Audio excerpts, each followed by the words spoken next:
In this video, we'll explain how to connect Ionic Angular application with Sentry error tracking application. Sentry is a cloud-based error tracking and application monitoring tool. You can also check out our blog for explanation of how to create an account of Sentry. We'll not cover that in this video.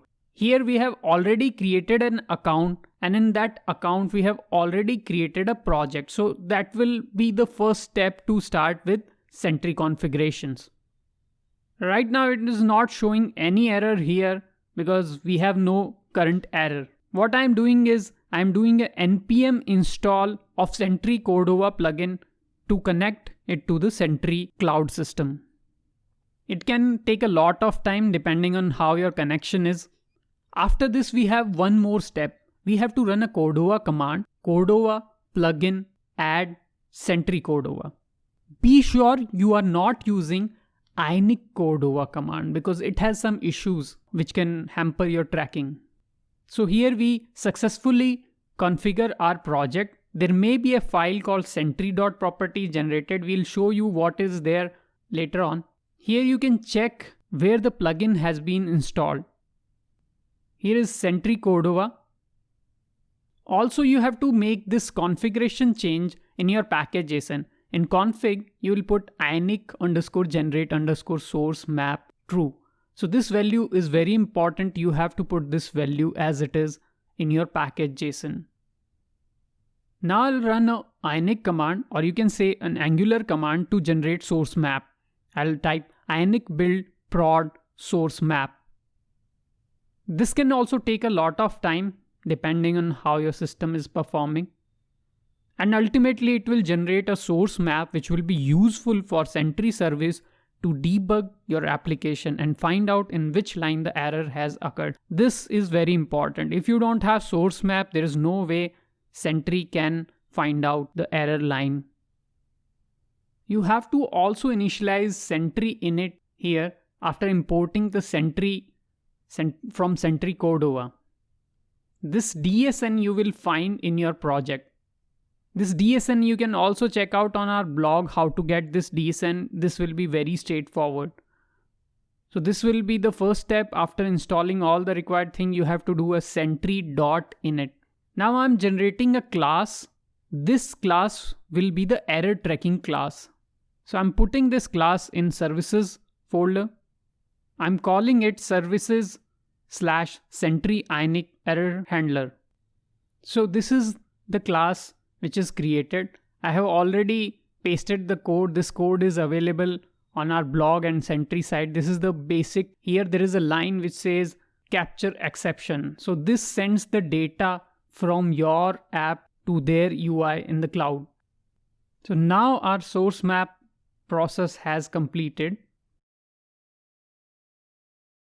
Here we added in the services a error handler provider. So you can see this is in the provider section of ng module configuration. Here we put provide error handler. That is the name of that class which you made. And in that we mentioned use class Sentry Ionic error handler.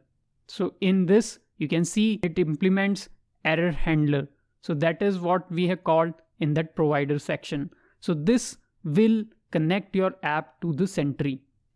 Now I'm running a command to run this updated code on my Android system. Before that, we'll check that there is a sentries.properties. This file can be created automatically when sometimes the Sentry CLI system is working fine, but on other occasions you might have to create this file before connecting your application. So what is there? You have to put default URL which will be sentry.io, then the organization name, project name which you have done in your account, and then there is a auth token. This auth token is quite important. It will connect you to the right project. So go to your project and you can check your auth token over there.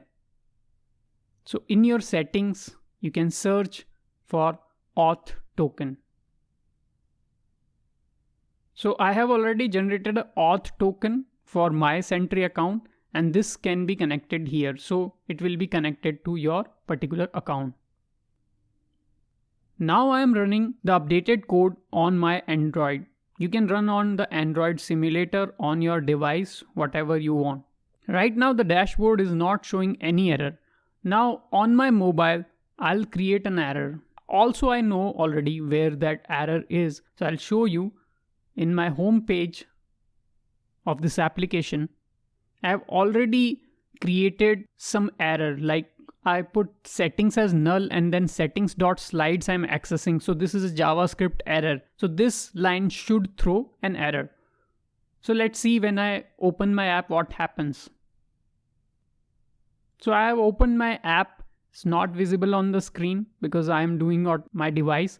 It has generated an error, hopefully. So what I'll do, I'll refresh their dashboard to check if they have registered that error. Here you can see the error, and you can even expand this error to check exactly what error is there, in which line this error happened.